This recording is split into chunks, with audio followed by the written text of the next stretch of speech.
और इस वक्त बागपत से खबर आ रही है जहां पर थूक लगाकर रोटी बनाने का एक वीडियो वायरल हो रहा है। वीडियो में थूक लगाकर रोटी बनाता शख्स दिखाई दे रहा है। खाद्य विभाग ने ढाबे पर छापेमारी की है। 20 किलोग्राम गूंधा आटा मैदा आटे को कब्जे में लेकर नष्ट किया है। बड़ौत कोतवाली क्षेत्र के छपरौली चुंगी का मामला बताया जा रहा है। बागपत में बड़ी खबर, थूक कर रोटी बनाने का वीडियो वायरल हुआ। खाद्य विभाग ने ढाबे में की है छापेमारी और छापेमारी के दौरान बताया जा रहा है वहां से मैदा और आटा जो गूंद कर रखा गया था उसे बरामद किया है। ये पूरा मामला बड़ौत कोतवाली क्षेत्र के छपरौली चुंगी का बताया जा रहा है जहां पर थूक कर रोटी बनाने का वीडियो वायरल हो रहा था और इसके बाद अब पुलिस की तरफ से बड़ी कार्रवाई की है।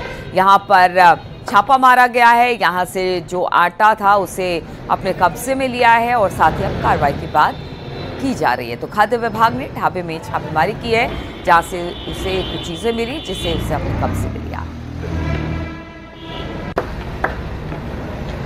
बागपत से एक और इस तरह की खबर सामने आई जहां पर थूक कर रोटी बनाने का मामला सामने आया है। ये वीडियो आप देख रहे हैं, इसी थूक कर रोटी बनाने का वीडियो है।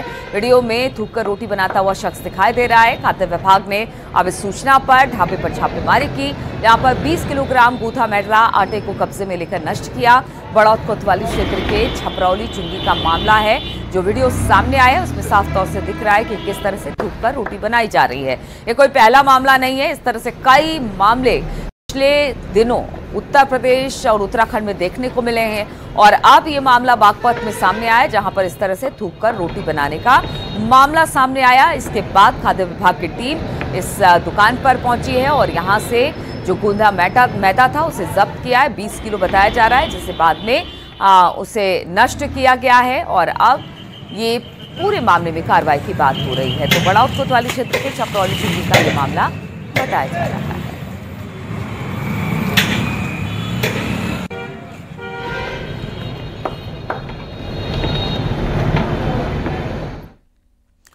तो खाने पीने की चीजों में थूकने और फर्जी नाम से बेचने वालों पर योगी सरकार नकेल कसने जा रही है और इसके लिए सरकार सख्त कानून लाने जा रही है। उत्तर प्रदेश सरकार 2 नए अध्यादेश लाने की तैयारी में है जिसमें खाने की चीजों में थूकने या फिर किसी भी तरह की मिलावट करने पर सख्त एक्शन होगा। पहचान छिपाने पर भी सख्त एक्शन की तैयारी है। दोनों अध्यादेश में कड़ी सजा का प्रावधान है। खाना बनाने में इस्तेमाल चीजों की जानकारी का अधिकार होगा। वहीं पर खाने में किसी भी तरह की मिलावट का शक होने पर पुलिस से शिकायत करने का भी अधिकार अब ग्राहक को मिलेगा।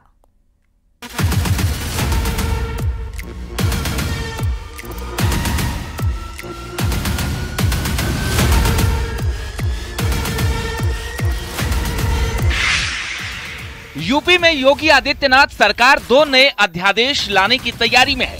इसमें खाने पीने की चीजों में थूकने या फिर उन्हें दूषित करने वालों के खिलाफ सख्त सजा का प्रावधान होगा। 2 नए अध्यादेश लाने की तैयारी में यूपी सरकार। सीएम योगी ने अधिकारियों के साथ की बैठक। खाने की चीजों में थूकने पर होगा सख्त एक्शन। पहचान छिपाने पर भी सख्त एक्शन की तैयारी। जल्द अध्यादेश लाने वाली है यूपी सरकार।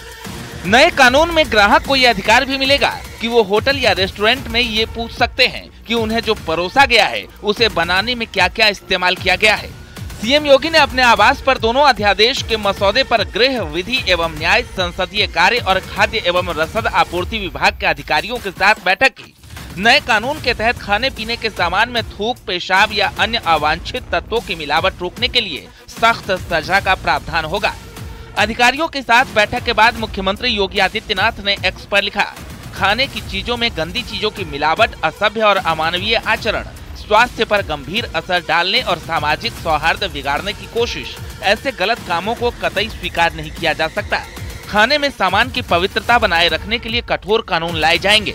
प्रदेश के हर नागरिक की आस्था और स्वास्थ्य का संरक्षण सरकार की प्राथमिकता है। अगले विधानसभा सत्र में इसे पास कराया जा सकता है। अब आपको बताते हैं क्या है नया अध्यादेश। छद्म और सौहार्द विरोधी क्रियाकलाप निवारण एवं थूकना प्रतिषेध अध्यादेश 2024, prevention of contamination in food consumer right to know अध्यादेश 2024। दोनों अध्यादेश में थूक कर खाना खिलाने वालों के खिलाफ सख्त सजा। नए कानून में ग्राहकों के लिए कई नियम होंगे। ऑर्डर के बाद भी खाना पसंद नहीं आने पर इनकार का अधिकार होगा। खाना बनाने में इस्तेमाल चीजों के बारे में जानने का अधिकार होगा। खाने में जरा भी शक होने पर पुलिस से शिकायत करने का अधिकार होगा।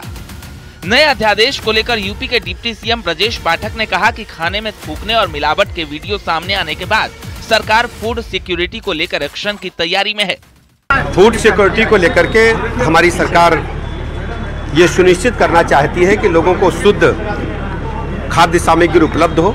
ये विभिन्न वीडियोज में देखने को मिला है कि जो खाने की सामग्री है उसको प्रदूषित विभिन्न माध्यम से किया जा रहा है, जो कि ठीक नहीं है। हमारी सरकार उत्तर प्रदेश के सभी लोगों के लिए गुणवत्तापरक भोजन सामग्री उपलब्ध हो, कहीं उसमें कोई मिलावट ना हो, या जिस ढंग से वीडियोज में दिखाया गया है कोई थूक रहा है, कोई गलत तरीके से उसका मिश्रण कर रहा है, वो बिल्कुल भी उचित नहीं है सेहत के लिए और हानिकारक होने के साथ साथ हमारे संस्कारों के भी खिलाफ है। तो हम शीघ्र ही आपके समक्ष कोई व्यवस्था लेकर के आएंगे, कोई ऐसा कानून लेकर के आएंगे कि लोगों को गुणवत्तापरक उच्च कोटि का भोजन उपलब्ध हो पाए। हाल ही में यूपी और उत्तराखंड से ऐसी तस्वीरें सामने आई जिसमें खाने में थूकने की शिकायतें मिली। शामली में जहां जूस में थूकते हुए शख्स दिखाई दिया, वहीं ग्रेटर नोएडा में रोटी बनाने वाले उसमें थूकते नजर आए। बागपत के साथ देहरादून और मसूरी से भी रोटी में थूकने की तस्वीर सामने आई थी। यूपी सरकार के नया अध्यादेश को लेकर सियासत गर्मा गई है। जहां बीजेपी ऐसे लोगों के खिलाफ सख्त एक्शन की बात कर रही है, तो वहीं विपक्ष इसे धर्म से जोड़कर देख रहा है। ये मसला किसी एक पक्ष, धर्म या बिरादरी से जुड़ा हुआ नहीं है और इसको दूसरा रंग दिया जाए तो अलग बात है। और खास तौर से बल्कि सरकार अपनी नाकामी छुपाने के लिए और जो मेन मुद्दे से भटकाने के लिए इस टाइप के बातों को प्रोपेगेंडा करने का काम करती है। और मेन चीज जो है उन पर फोकस करना चाहिए, चाहे वो स्वास्थ्य का मसला हो, एजुकेशन शिक्षा का हो, या जो भी विकास का काम हो। फिर भी उसके बावजूद मैं ये कहूँगा कि अगर इस टाइप की कहीं घटनाएं होती हैं, चाहे वो किसी भी धर्म समाज बिरादरी से ताल्लुक रखता हो, उसके खिलाफ सख्त कार्रवाई होनी चाहिए। इस कानून के तहत होटल, रेस्टोरेंट, ढाबे या स्ट्रीट वेंडर्स को चलाने वाले लोगों को अपने नाम को सार्वजनिक करना होगा। इन प्रतिष्ठानों में काम करने वाले कर्मचारियों के पहचान को भी सार्वजनिक करना होगा। साथ ही साथ जहां किचन होगा, जहां खाद्य पदार्थ रखे जाएंगे, वहां पर्याप्त संख्या में सीसीटीवी लगाया जाए। यूपी के कई शहरों से भी कुछ और तस्वीरें सामने आई, जहां गाजियाबाद में जूस में पेशाब मिलाने की घटना सामने आई। वहीं बहराइच में फल पर टॉयलेट का पानी छिड़कने का वीडियो वायरल हुआ और कन्नौज में चेहरे पर थूक मसाज का वीडियो भी सामने आया था। इस बीच सहारनपुर से एक नया वीडियो वायरल हो रहा है, जिसमें एक शख्स के रोटी में थूकने का वीडियो सोशल मीडिया पर वायरल हो रहा है। वीडियो सामने आने के बाद बजरंग दल ने एक्शन की मांग की है। गाजियाबाद में घरेलू सहायिका पर रोटी बनाते वक्त उसमें पेशाब मिलाने का आरोप लगा है। घर में लगे सीसीटीवी में पूरी तस्वीर कैद हो गई, जिसके बाद पुलिस ने आरोपी के खिलाफ केस दर्ज किया है। थाना क्रॉसिंग रिपब्लिक इलाके की घटना बताई जा रही है। योगी सरकार खाने पीने की चीजों में थूकने, गंदगी मिलाने जैसी घटनाओं को रोकने के लिए कड़ा कानून बनाएगी। प्रस्तावित कानून में 5 साल तक की जेल और 1 लाख रुपए तक का जुर्माना भी लग सकता है। यूपी सरकार अगले सत्र में इस बिल को पेश कर सकती है। न्यूज़ 18 के लिए ब्यूरो रिपोर्ट।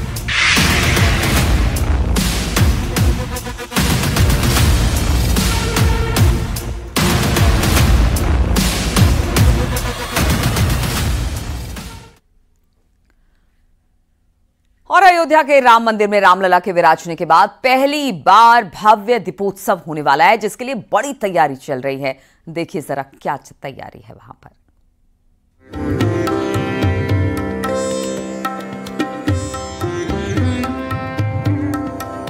अयोध्या की दिवाली इस बार सबसे भव्य होने जा रही है, क्योंकि रामलला अपने स्थान पर विराजमान है। दिवाली पर इस बार अयोध्या 25 लाख दियों से जगमगाएगी, जिसका प्रकाश दूर तक फैलेगा। दीपोत्सव के लिए 30,000 वॉलंटियर लगाए जाएंगे। इनकी पहचान पत्र बनाने की ऑनलाइन प्रक्रिया चल रही है। भजन संध्या स्थल पर भी 6 लाख दिए जलाए जाएंगे। 1100 लोगों की ओर से एक साथ सरयू आरती का एक और Guinness book of world record बनाने की तैयारी है। वहीं सुरक्षा के भी कड़े इंतजाम किए जा रहे हैं। और जो खास तौर से सीसीटीवी कैमरे से लेकर के ड्रोन प्लस जो हमारे अलग अलग जगहों पर हमारे फोर्स मल्टीप्लायर है, वो सबका यूज करेंगे। और क्राउड मैनेजमेंट, क्राउड कंट्रोल इसमें बहुत महत्वपूर्ण हो जाता है, क्योंकि सभी लोग एक निश्चित समय पर वहां पहुंचना चाहते हैं। इसलिए इस बार जो शो है वो बाद में भी चलता रहेगा अगले 2 दिनों तक, ताकि इस अयोध्या के जो लोग इसको देखने से भीड़ के कारण रह जाते हैं, तो वो इस बार कोई वंचित नहीं रहेंगे। इस बार दर्शक दीर्घा में बैठकर श्रद्धालु दीपोत्सव का आनंद ले सकेंगे। 30 अक्टूबर को साकेत महाविद्यालय से राम कथा पार्क तक शोभा यात्रा निकाली जाएगी। जितने विभाग है जो इन्वॉल्व रहते हैं इस पूरे महोत्सव में, वो सब अधिकारी यहाँ मौजूद रहे हैं और तैयारियों को आज उन पर चर्चा हुई है और जो भी कमियां अभी तक है उनको दूर करने के लिए डायरेक्शन दिए गए हैं। प्रयास ये है कि बिना किसी अड़चन के बहुत ही अच्छे ढंग से दीपोत्सव को मनाया जाए और पिछले दीपोत्सव जो हुए हैं उनमें से जो भी लर्निंग्स हुई हैं उसके आधार पे हम लोग क्या बेहतर कर सकते हैं इस बार, उस पर मंथन किया गया, उस पर डायरेक्शन दिया गया। दीपोत्सव बेहद भव्य होने वाला है। इस बार गाय के गोबर के दिए भी अपनी चमक बिखेरेंगे। भगवान रामलला भव्य मंदिर में विराजमान है। ऐसे में अयोध्या में एक नई मुहिम देखने को मिली है। अयोध्या की कान्हा गौशाला में लगभग 2 लाख से ज़्यादा दीपक बनाए जा रहे हैं और ये दीपक असली शुद्ध देसी गाय के गोबर से तैयार है। इन दीपकों का इस्तेमाल दीपोत्सव स्थल पर भी होगा और इसके साथ भगवान रामलला के परिसर में भी यही दीपक जलाए जाएंगे। लगभग 2 लाख दीपक अयोध्या नगर निगम बना रहा है, जिसमें से 50,000 दीपक अयोध्या के दीपोत्सव स्थल पर और लगभग 1.5 लाख दीपक भगवान रामलला के प्रांगण में जलाए जाने हैं। क्योंकि प्रांगण में पत्थर लगाए गए हैं, ऐसे में तेल और बाती का दाग उन पत्थरों पर ना हो, उसके लिए ये गोबर के दीपक बनाए जा रहे हैं। इन मशीनों में ये गोबर डाले जाते हैं, कैसे बनता है? ये जो है पहले बनाया जाता है मटेरियल का, उसके बाद साना जाता है, उसके बाद इसमें डालकर हाथ से बनाया जाता है। सांचा हाथ से देते? हाँ, सांचा हाथ से देते हैं। देखिए तमाम तरीके के दीपक यहाँ मौजूद हैं और दीपक की जो डिज़ाइनें हैं वो अलग अलग हैं। ये तमाम फूल के आकार का दीपक है, इसके अलावा चौकोर दीपक है। दिए बनाने का काम युद्ध स्तर पर चल रहा है। 10 से ज्यादा कारीगर इस काम में दिन रात लगे हुए हैं। नगर निगम भी तैयारी पूरी होने का दावा कर रहा है। पूरे क्षेत्र में पथ प्रकाश की उत्तम व्यवस्था ये हम लोग कर रहे हैं। जो यहाँ पे डेकोरेटिव अरेंजमेंट्स है वो हम लोग करेंगे। इसके अलावा जो टॉयलेट्स है, पेयजल की व्यवस्था है, ये सारी व्यवस्थाएं हम लोग करेंगे। इसके साथ साथ अभी हम लोगों ने गौशाला में अपने उसके दीपक बना रहे हैं, जो कि गौशाला में हम बना रहे हैं, जो वहाँ पे जो गोबर है उसके माध्यम से, तो उसका भी उपयोग हम लोग इस बार दीपोत्सव में यहाँ पे करेंगे। प्रदूषण के लिहाज से भी गाय के गोबर के भी दिए बन रहे हैं।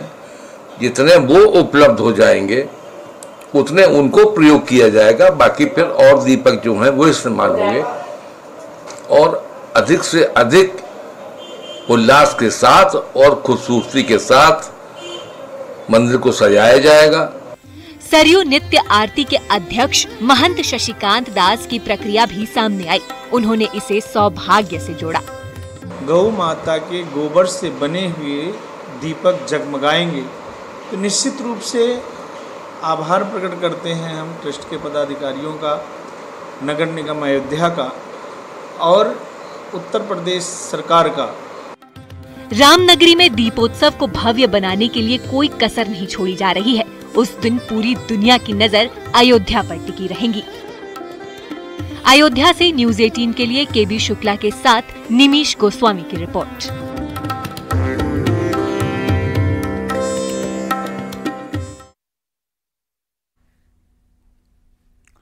और संगम नगरी प्रयागराज में अगले साल की शुरुआत में महाकुंभ का आयोजन होगा, जिसकी तैयारी बड़े पैमाने पर की जा रही है। डीएम ने खुद ग्राउंड जीरो पर जाकर तैयारियों का जायजा लिया।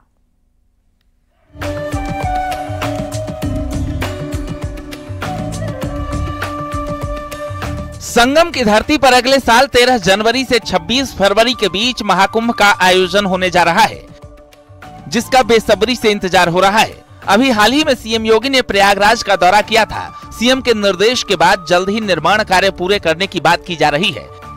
एयरपोर्ट से महाकुंभ मेले को सीधे कनेक्ट करने के लिए बनाई जा रही एयरपोर्ट रोड और सूबेदारगंज फ्लाईओवर के निर्माण की प्रगति जानने के लिए डीएम ग्राउंड जीरो पर पहुंचे।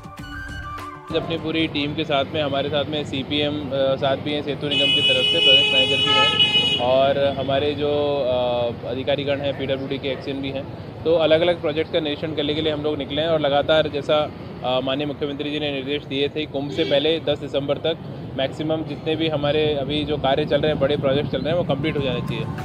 महाकुंभ की तैयारी के बीच 500 से ज्यादा परियोजनाओं पर काम चल रहा है। 6000 करोड़ की ये योजनाएं बताई जा रही है।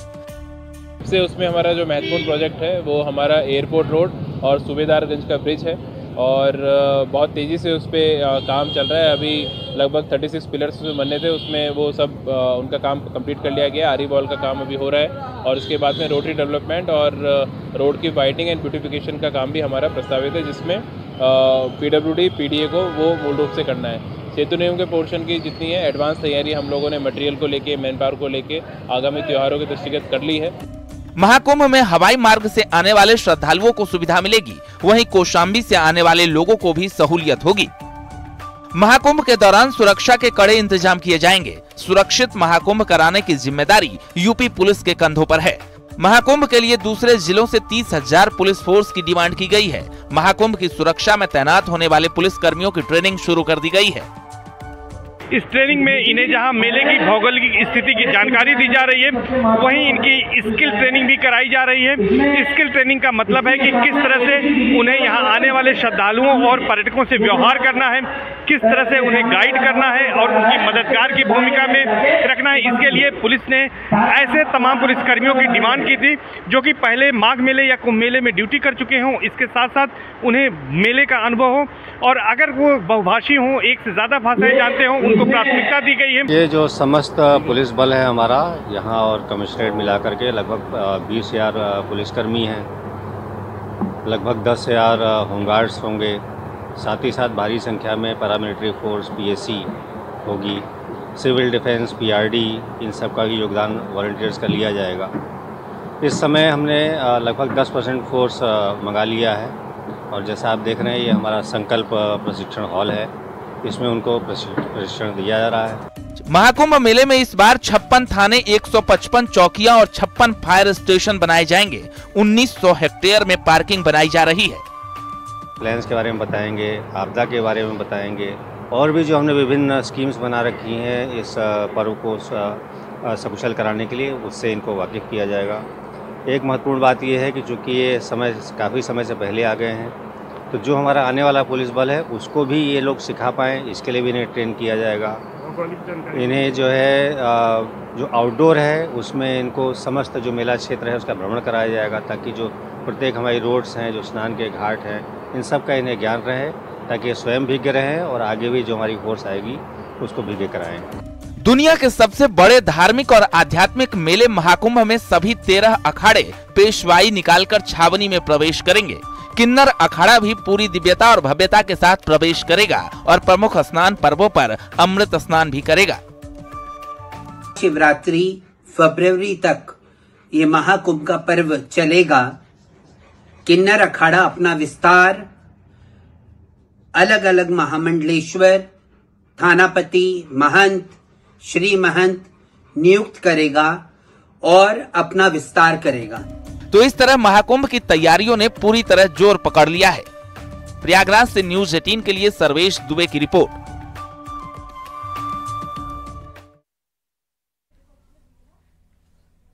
और इसी के साथ इस बुलेटिन में फिलहाल इतना ही। रुकेंगे छोटे से ब्रेक के लिए, लेकिन ब्रेक के बाद भी लगातार खबरों का सिलसिला यहाँ जारी।